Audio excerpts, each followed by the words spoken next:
Անցած կիրակի վարչապետ Նիկոլ Փաշինյանի մասնակցությամբ միջադեպ էր տեղի ունեցել Սուրբ Աննա եկեղեցում պատարագի ժամանակ, երբ անվտանգության աշխատակիցները փորձում էին նրան դուրս բերել, մի երիտասարդ փորձել է մոտենալ եւ հարվածել, սակայն Փաշինյանը զսպել է իր թիմակիցներին եւ առանց միջամտության դուրս է եկել եկեղեցուց։ Դեպքից հետո տարածված տեսանյութերում հստակ հարված չի երևում, թեև կա պնդում, որ անվտանգության աշխատակիցներից մեկը հարվածել է երիտասարդին։ Ոստիկանները բերման են ենթարկել միջադեպի մի քանի մասնակիցների, որոնց մի մասը դիմադրել է դեպքի արդիվ հարուցվել է քրեական բարույթ, խուլիգանության եւ պաշտոնատար անձի գործունեությանը միջամտելու հոդվածներով։ Ձերբակալվել է 3 անձ, այդ թվում դպրոցականներ Դավիթ եւ Միքայել Մինասյանները, որոնք ըստ փաստաբանի ունեն առողջական խնդիրներ։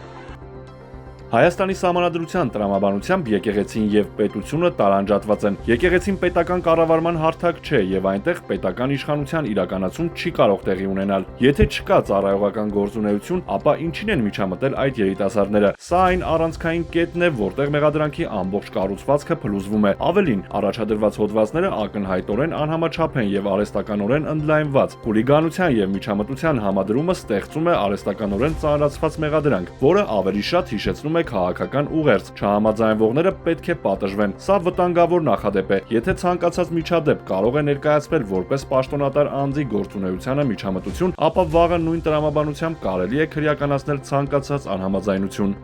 Եղբայրներից Միքայել Մինասյանն ազատ է արձակվել, սակայն նրան մեղադրանք է առաջադրվել։ Մենք հիմա Դավիթի մոտ դեռևս գործողություններ շարունակվելու են, մենք կարող եմ ասել, որ այո, մեղադրանքը առաջադրվել է, բովանդակությունը մանրամասներ այդ մասով չեմ կարող շատ ասել, որտեղ արդեն իսկ նախազգուշացվել ենք նախաքննական գաղտնիքը չբացահայտելու համար։ Ամեն դեպքում այս պահին ամենակարևոր բանը, որը կարևորում ենք, դա երեխաների, տղաների ազատությունն է։ Միքայելը այս պահին ձերբակալումից ազատ է արձակվել, բայց ասեմ, որ ունի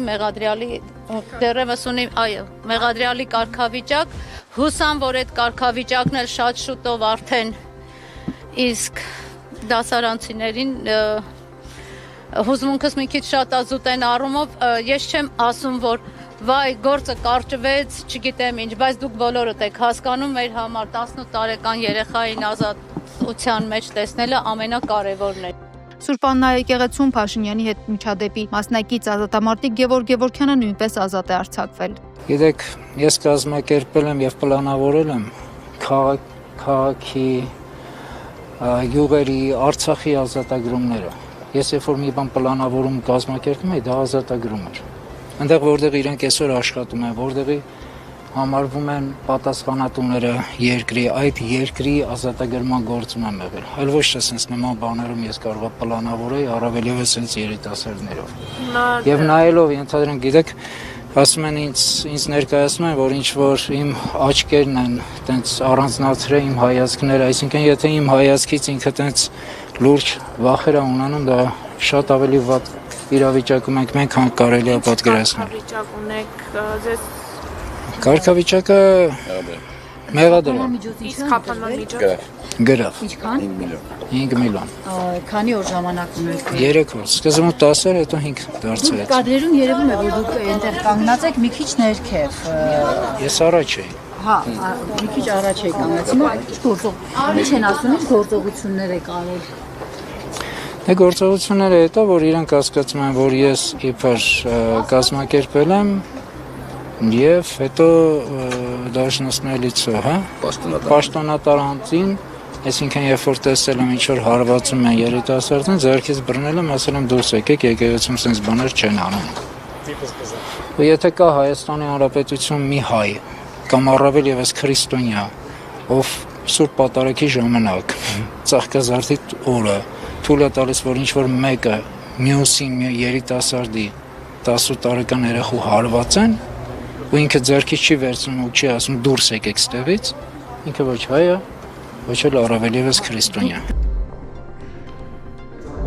Հայաստանում Իրանի արտակարգ եւ լիազոր դեսպան Խալիլ Շիր Ղոլամիի բնորոշմամբ Հայաստանի ու Իրանի միջև սահմանը խաղաղության սահման է։ Հետևաբար այդ տեսանկյունից ունի կենսական նշանակություն։ Armenpress-ի հետ բացառիկ զրույցում Խալիլ Շիր Ղոլամին այդ կերպ է գնահատել երկու երկրների միջև պետական սահմանի նշանակությունը, հատկապես վերջին օրերին Մերձավոր Արևելքում տեղի ունեցող զարգացումների ֆոնին։ Անձամբ հանգստյան օրերին եղել եմ սահմանային անցակետում եւ իրանական կողմում հանդիպումներ եմ ունեցել սահմանային, անվտանգային ու մաքսային կառույցների ղեկավարների հետ։ Քննարկել ենք բազմաթիվ հարցեր, ընդ որում անդրադարձել ենք ոչ միայն ներկա իրավիճակային խնդիրներին, այլև ընդհանուր առանցքային հարցերին, որոնք առնչվում են ցամաքային սահմանի հետ կապված որոշակի մարտահրավերներին։ Հայկական կողմն իր հերթին բարձրաձայնել էր մի քանի մտահոգություններ կապված նույն մարտահրավերների հետ։ Հետևաբար քննարկեցինք այդ հարցերը։ Վստահ ենք, որ լուրջ խնդիրներ չկան եւ բոլոր հարցերը կլուծվեն։ Դեսպանը հավաստիացրել է, որ պարբերաբար խոսում է սահմանային ծառայության աշխատակիցների հետ եւ հավելել, որ այս ընթացքում որևէ արտարոց դեպք չի գրանցվել։ Իվանագետը հայտնել է, որ հանդիպել է նաեւ Սյունիքի մարզպետ Ռոբերտ Ղուկասյանի հետ, ունենալով արդյունավետ քննարկում մարզի եւ անցակետի հետ կապված հարցերի վերաբերյալ։ ԱՄՆ նախագահ Դոնալդ Թրամփը հայտարարել է, որ Վաշինգտոնը լուրջ քննարկումների մեջ է Իրանի նոր ռեժիմի հետ, որը նրա խոսքով կարող է վերջ դնել ռազմական գործողություններին Իրանում։ ԱՄՆ-ն լուրջ քննարկումների մեջ է նոր եւ ավելի ողջախոհ ռեժիմի հետ Իրանում մեր ռազմական գործողությունները դադարեցնելու համար։ Մեծ առաջընթաց է գրանցվել, բայց եթե որևէ պատճառով շուտով համաձայնության չհասնենք, ինչը հավանաբար կլինի, եւ եթե Հորմուզի նեղուցն անմիջապես բաց չլինի բիզնեսի համար, մենք կավարտենք մեր հիանալի այցը Իրան, պայթեցնելով եւ ամբողջությամբ ոչնչացնելով նրանց բոլոր էլեկտրակայանները, նավթահորերը եւ Խարգ կղզին եւ հնարավոր է բոլոր աղազրկման կայանները, որոնց մենք միտումնավոր դեռ չենք դիպչել։ Դա կլինի մեր բազմաթիվ զինվորների եւ այլոց համար հատուցում, որոնց Իրանը կոտորել եւ սպանել է հին ռեժիմի 47-ամյա ահաբեկչության տիրապետության ընթացքում։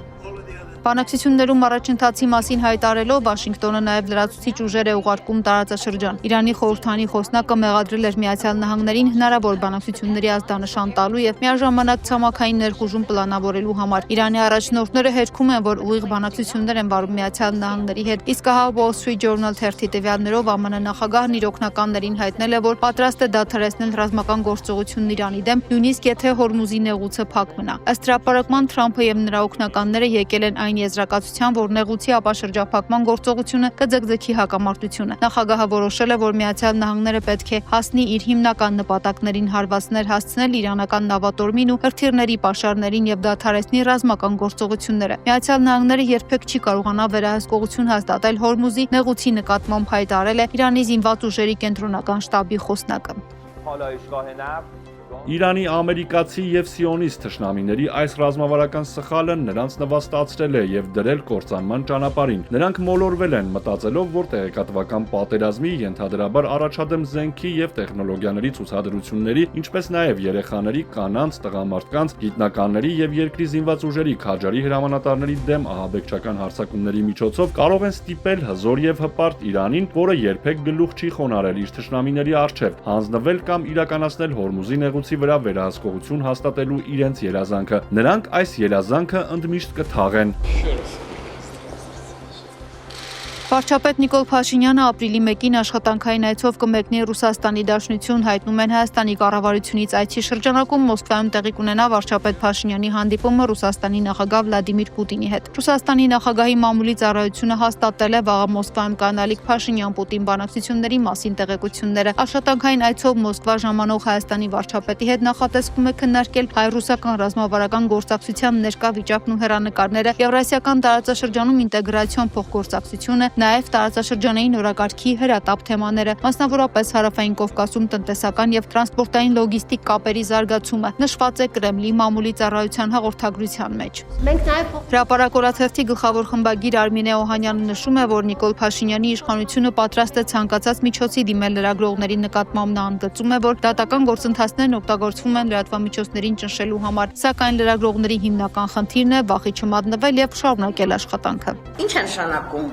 հաշմանդամ, չգիտեմ, ֆայլաբազար, իսկ որ ժամանակներում է Հայաստանում լրագրողը հաշմանդամ դարձել, ես ինչ որ չեմ հիշում։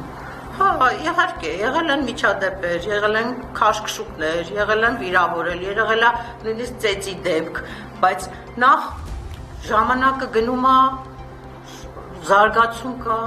պետությունը փոխվում է, մարդիկ են փոխվում, եւ հետո ի վերջո բատասու թվին ձեզ բերեցինք, որ դուք գնաք նորից էլի շմայսի ու չգիտեմ թոխմախի մհերի հետ համեմատվեք, հա։ Բա դուք են մարդիկ եք, որ բան է, լրագրողների ընկերներն եք, լրագրությունից եք եկել, դուք ազատ խոսքի ջատագովներն եք եղել, 1000 հատ ճառ եք ասել ձեր գոյության ձեր կյանքի ընթացքում։ Հիմա նորից ուզում եք համեմատվել այն բռի, այն վայրի ժամանակների հետ։ Մենք թույլ չենք տա։ Եվ էլ չեմ ասում, որ ձեր մեջ էլ հիմա շմայսներ կան։ Հիմա ձեր Ռուբեն Ռուբինյանն ու Վահագն Ալեքսանյանը ինչով է շմայսից տարբերվում։ Ինչով։ Ոչնչով։ Հələ շմայսը միտեղ կգար, ներողություն էլ կխնդրեր, միտեղ կասեր, կներեք, ես անգրագետ մարդ եմ, բա իրենք ասում են, մենք կրթություն ենք ստացել Եվրոպաներում, էսում, էնում, դա ձեր կրթությունն ու շնորհքը, հա։